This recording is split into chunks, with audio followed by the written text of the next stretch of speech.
Welcome back. If you've been around here any length of time, you've probably seen a picture or two taken by Peter Pereira, who is the staff photographer at the South Coast Media Group and Standard Times, of course. Goes without saying that Peter has a local, national, even an international following. His work has been featured in national publications. He's received an award from the Portuguese government. Is that right? That is correct. And, of course, we get to see his pictures every day, usually on the front page of the Standard Times. Now we're going to see a little bit more of Peter's work in an exhibit to open June 8th at the New Bedford Whaling Museum. First of all, welcome, Peter. Jim, thank you so much. I mean, it's funny because we've been at this business for a little while, and to have the opportunity to share a microphone with you is really special, and I want to thank you straight up for inviting me to be part of this program. Well, you're welcome. It's my pleasure. What are we going to see? Again, June 8th is the opening. Yeah. Imagine there'll be a reception. Yeah, June 8th, I should say that the show itself is actually divided into two groups. So you have the photographs that were taken locally shown at the Whaling Museum, and then my international work will be shown at the Standard Times at the same time. So the exhibit is actually in two different locations. So on June 8th, the opening is between 6 and 8 o'clock. I'm sure I'm going to be, or 6 to 9 o'clock, I'm sorry. I'm sure I'm going to be saying some words probably at around 8 o'clock. But the show, because it's at the Whaling Museum, does not mean it's simply waterfront photos. It's a compendium of all of my work, all different types of photographs that I've taken through my 17 years at the Standard Times. And these photographs are, in other words, these are photos we've seen in the paper. In the paper. Some of them you might not have actually seen in the paper, yes. Okay. All right. So you take pictures all the time, don't you? Yeah. I mean, from the minute you get out of bed. From 6 Almost. Yeah, from 6:30 in the morning till around 3-4 o'clock, I'm out there photographing. Yeah. I mean, it's not a job. I should say that right off the bat. It's not a job. It's a passion that I've always had, and I'm fortunate to get paid to do this.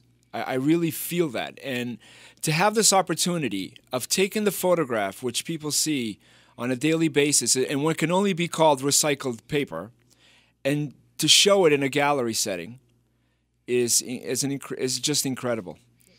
Now, explain to us, if you can, Peter, your personal philosophy of photography. I know that you approach this in a very professional way. This is not, while you're having fun, yeah, no one can doubt you're having fun. Of course.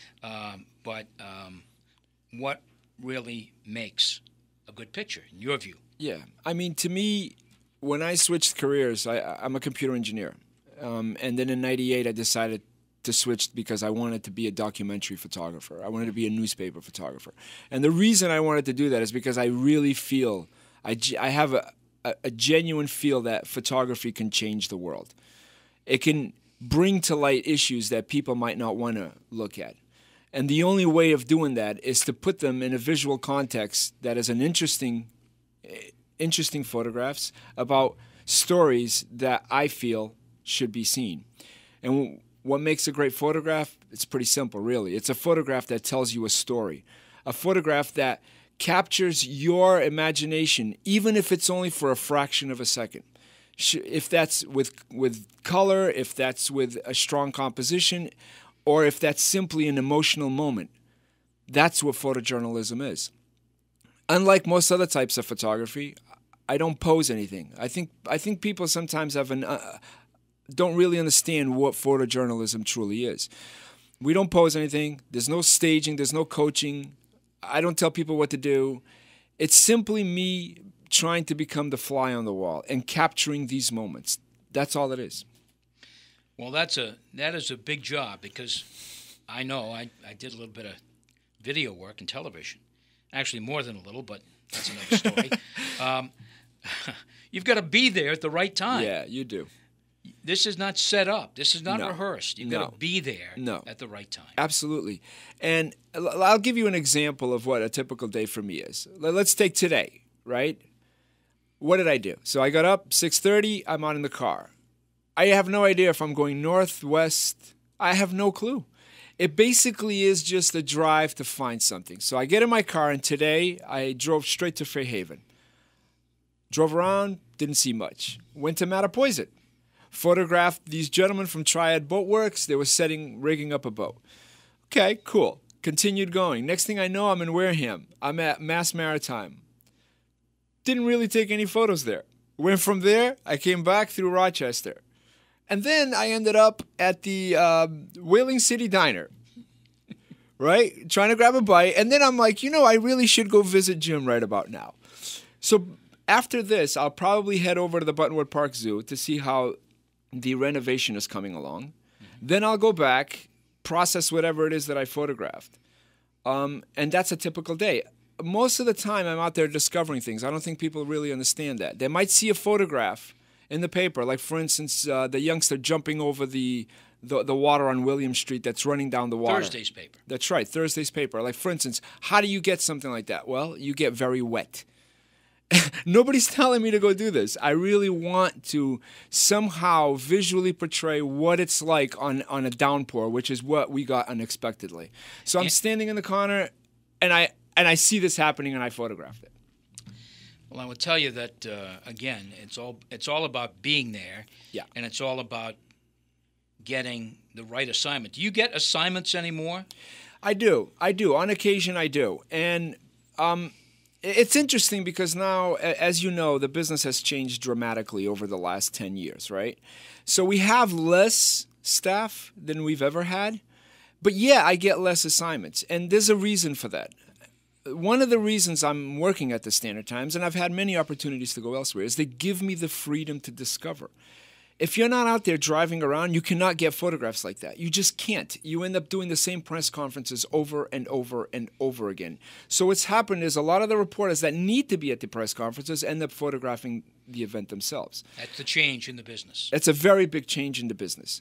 But that gives me the freedom to discover, like a big piece that I did on the ballet, the New Bedford Ballet that some of your listeners might have seen on a Sunday's edition of the paper. That is me simply discovering something and then going back over and over again to create a body of work that I think is justified in telling the story. Peter Pereira, Inc., besides your work with the Standard Times, you also do some other work, too. Yeah. You have your own business, is that?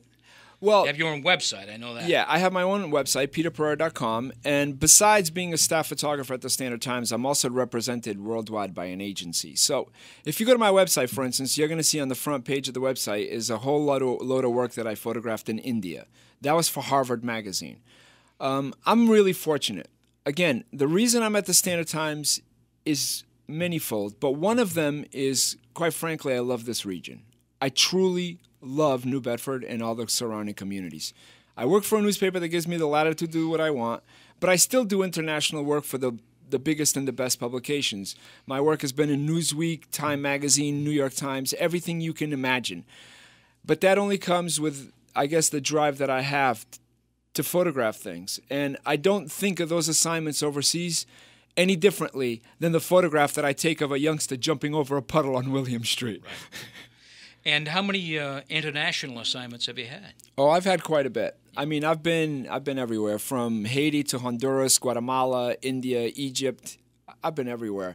And it's funny because a lot of people ask me, "Oh, I went on your website. I didn't realize you did so much work." And again, to me, there is no distinction. A photograph is either good or bad. It doesn't matter where you photographed it. And I approach everything I do in our region with the same commitment that I do when I'm in no man's land in the middle of nowhere, that in a place that nobody cares about. So that's the way I approach it, and that's the way I'm going to continue to approach it. You're listening to Townsquare Sunday. I'm Jim Phillips. My guest is Peter Pereira, staff photographer for the Standard Times. And just about every day there's a picture on the front page of the Standard Times taken by Peter. Some days it's a news photo related to a story. Other days, as he's mentioned, it's kind of an artsy feature photograph. Feature photograph. Yeah. And you do start your day kind of looking for some of those. Yeah, I do. Every single day I'm out there looking. The only common denominator among all my work is there has to be people in the photographs. Every single photograph is about people. people shape their environments. And the only way to do that, again, is to be out there. So if you guys see me driving around in my little white Fiat, that means I probably have no idea where I'm going, but my eyes are wide open to see what it is that's happening.